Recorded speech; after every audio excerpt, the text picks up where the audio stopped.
मनहूस कहा, उसी ने बचाई पूरे गांव की जान। रात के करीब 2 बजे थे। पूरे गांव गहरी नींद में सो रहा था। चारों तरफ सन्नाटा था। दूर कहीं कुत्ते के भौंकने की आवाज आ रही थी और आसमान में काले बादल छाए थे। गांव का नाम था रामपुर मथुरा। यह गांव पहाड़ और नदी के बीच बसा हुआ था। गांव के लोग मेहनती थे, लेकिन पिछले कुछ वर्षों से उनके मन में एक अंधविश्वास घर कर गया था। उस गांव में एक लड़की रहती थी। उसका नाम था सानिया मिर्जा। सानिया का उम्र करीब 22 साल थी। वो पढ़ी लिखी और समझदार लड़की थी। उसे मौसम, खेती और नदी के पानी के बारे में काफ़ी जानकारी थी। बचपन से ही उसके पिता उसे समझाते थे, बेटी, प्रकृति कभी अचानक अपना रंग नहीं बदलती, पहले संकेत देती है। बस इंसान को उन संकेतों का समझना आना चाहिए। लेकिन गांव के लोग सानिया को पसंद नहीं करते थे। क्यों? क्योंकि जब भी गांव में कोई परेशानी आती, लोग उसका दोष सानिया पर डाल देते। एक बार गांव में फसल खराब हुई। लोगों ने कहा, सानिया के आने के बाद से ही गांव में मुसीबतें बढ़ रही है। एक बार गांव के कुएं में पानी सूख गया। लोग बोले, ये लड़की मनहूस है। धीरे धीरे पूरे गांव में यह बात फैल गई। सानिया के कदम गांव के लिए अशुभ है। सानिया सब सुनती थी, लेकिन चुप रहती थी।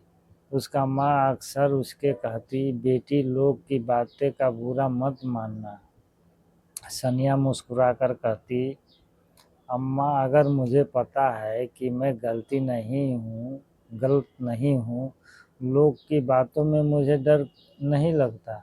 लेकिन उस रात सानिया को सचमुच डर लग रहा था। होकर सम्मान देख रही थी। अचानक उसकी नज़र गांव के पीछे बहने वाली नदी पर पड़ी। नदी का पानी सामान्य से काफ़ी ज़्यादा था। उसने मोबाइल से मौसम का अपडेट देखा। बारिश लगातार बढ़ रही थी। सानिया ने नदी के किनारे जाकर देखा, पानी तेज़ी से ऊपर आ रहा है। उसने मिट्टी को हाथ में लेकर देखा। मिट्टी पूरी तरह गीली थी। उसे कुछ समझ आया। वो तेज़ी से घर लौटी। उसने अपनी माँ से कहा, अम्मी, गांव को खाली करना होगा। माँ घबरा गई। क्या हुआ? सानिया बोली, नदी का पानी बांध के ऊपर पहुँचने वाला है। माँ ने पूछा, तुम्हें कैसे पता? सानिया ने कहा, पानी का बहाव बदल गया है। ऊपर पहाड़ों में बहुत बारिश हुई होगी। सानिया तुरंत गांव के प्रधान के घर पहुंची। उसने दरवाज़ा खटखटाया। प्रधान रामदास बाहर आए। सानिया ने कहा, प्रधान जी, गांव को कभी ऊंची जगह पर ले जाना होगा। रात के 2 बजे तुम लोग को डराने आई हो। सानिया ने कहा, मैं मजाक नहीं कर रही हूँ। नदी का पानी बहुत तेज़ी से बढ़ रहा है। प्रधान ने गुस्से में कहा, बस करो सानिया, गांव वालों पहले ही तुम्हें मनहूस मानते हैं। अब रात में डर फैलाकर क्या साबित करना चाहती हो?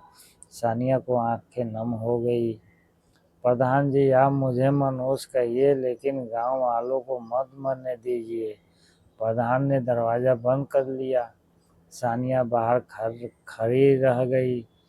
उस उसने एक बार नदी की तरफ देखा। पानी और ऊपर आ चुका था। सानिया समझ गई, अगर उसने कुछ नहीं किया तो सुबह होने तक बहुत देर हो जाएगी। वह गांव के पुराने मंदिर के पास गए। वहाँ गांव की सबसे बड़ी घंटी लगा दी। सानिया ने पूरी ताकत से घंटी बजानी शुरू कर दी। टन टन टन टन की आवाज़ आई।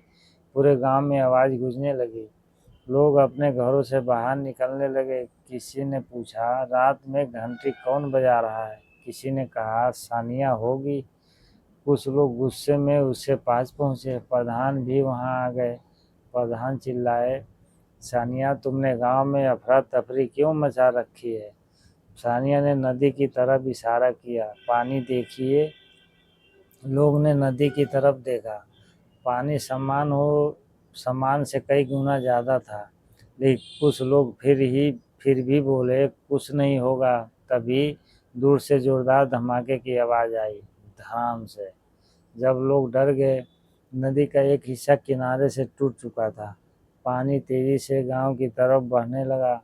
अब प्रधान के चेहरे का रंग उड़ चुका था। उन्होंने चिल्लाकर कहा, सब लोग ऊंची पहाड़ की तरफ भागो। गांव में अफरा तफरी मच गई। महिलाएं बच्चों को लेकर भागने लगी। बूढ़े लोगों को सहारा दिया जाने लगा, लेकिन गांव के बीच के कई घर पानी चपेट में आ चुके थे। सानिया ने देखा कि एक छोटे से घर की छत पर एक बच्चा फंसा हुआ है। बच्चा जोर जोर से रो रहा था। उसकी माँ पानी में फंस चुकी थी। सानिया बिना कुछ सोचे पानी में उतर गई, लेकिन चिल्लाए, सानिया मत जाओ। लेकिन वो आगे बढ़ती गई। पानी उसकी कमर तक पहुंच गया। उसने बच्चों तक पहुंचकर उसे अपनी पीठ पर बैठाकर वापस आने लगी। पानी का बहाव बहुत तेज था। एक पल के लिए उसका पैर फिसल गया, लेकिन उसने हिम्मत नहीं छोड़ी। कुछ गांव वालों रस्सी फेंकी। सानिया ने रस्सी पकड़ ली। लोगों ने उसे खींचकर बाहर निकाला। बच्चा सुरक्षित था। उसकी माँ रोते हुए सानिया के पैरों में गिर गई। बेटी, तूने मेरे बच्चे की जान बचा ली। सानिया ने उसे उठाया। माँ, बच्चे को संभालिए। लेकिन खतरा अभी खत्म नहीं हुआ था। नदी का पानी लगातार बढ़ रहा था। सानिया को अचानक गांव के पुराने स्कूल की याद आई। स्कूल की इमारत गांव की सबसे बड़ी जगह थी। उसने सभी लोगों से कहा, जो लोग पहाड़ी तक नहीं पहुंच सकते वो स्कूल की दूसरी मंजिल पर ले जाओ। गांव वालों ने वैसा ही किया। कुछ ही देर में पूरा गांव स्कूल और पहाड़ी पर जमा हो गया। सुबह होने लगी। बारिश धीरे धीरे कम हुई। जब सूरज निकला तो लोगों ने पीछे मुड़कर गांव को देखा। कई घर पानी में डूब चुके थे। खेत बर्बाद हो गए थे, लेकिन गांव के लगभग सभी लोग सुरक्षित थे। प्रधान रामदास चुपचाप सानिया के सामने आए। उन्होंने सिर झुका लिया। बेटी, हमने तुम्हें मनहूस कहा। सानिया चुप रही।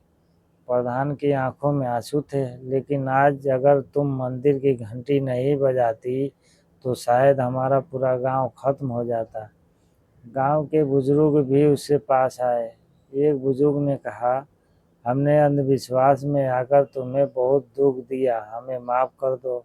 सानिया की आंखों में भी आंसू आ गए। उसने कहा, मैंने आप लोगों को कभी अपना दुश्मन नहीं समझा, बस इतना चाहती थी कि आप लोग मुझे भी अपना